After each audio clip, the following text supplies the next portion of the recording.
Selamat menikmati cerita spesial Ramadan di Bunki Storyland. Assalamualaikum warahmatullahi wabarakatuh.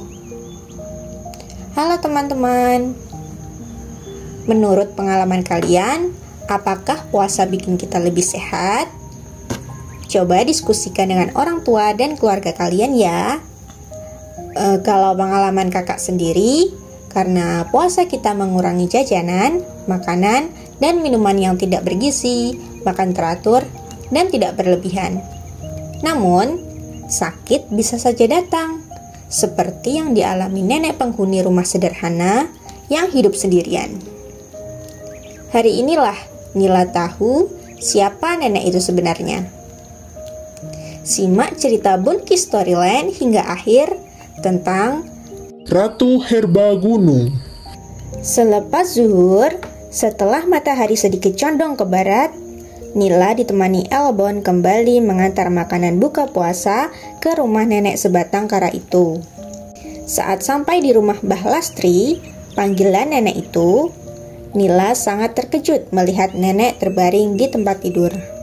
Mbah Lastri sakit. Padahal kemarin nenek masih sehat dan berpuasa. Mbah, nggak usah puasa ya. Makan saja makanan yang saya bawa ini. Nanti biar ibu antar obat buat Mbah ya, kata Nila. Bagaimana kalau aku saja yang sekarang pulang, Nila, untuk bilang ke ibu? Tanya Elbon. Nila setuju. Setelah Elbon membantu nenek duduk, Elbon pamit untuk pulang. Sementara Nila masih akan tinggal sampai ibunya datang. Nila menyuap nenek dengan masakan lembut, lezat, bergizi yang dibuatkan ibunya.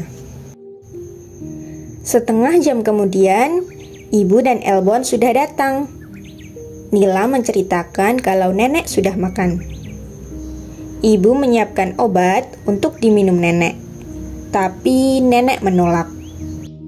Mbah minta tolong dibuatkan rebusan kunyit, jahe, dan serai saja, kata nenek Lastri. Ibu seketika ingat, Mbah Lastri jika sakit selalu minum ramuan herbal. Ibu segera ke dapur dan merebus resep penurun demam itu. Mengapa Mbah nggak mau minum obat dari apotik?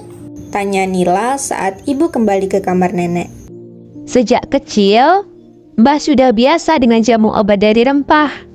Bahkan saat masih di kota, Mbah itu tabib. Semua orang yang berobat ke Mbah sembuh dengan ramuan jamunya, jelas ibu. Oh, ibu sudah lama tahu. Ibu termasuk pasien Mbah Lastri. Tapi sejak kuliah, karena ibu sibuk, ibu tidak ada waktu untuk buat jamu. Kalau sakit, ia minum obat yang diresepkan dokter. Saat masih menjadi tabib, hutan ini adalah tempat Mbah mencari bahan-bahan ramuan. Mbah sudah hafal seluk-beluk hutan ini, kata nenek tiba-tiba. Ibu membantu nenek untuk minum wedang jamu yang baru dibuatkan. Nila semakin penasaran dengan nenek. Setelah nenek minum ramuan, ia terlihat lebih segar. Hingga nenek memilih duduk dibandingkan berbaring.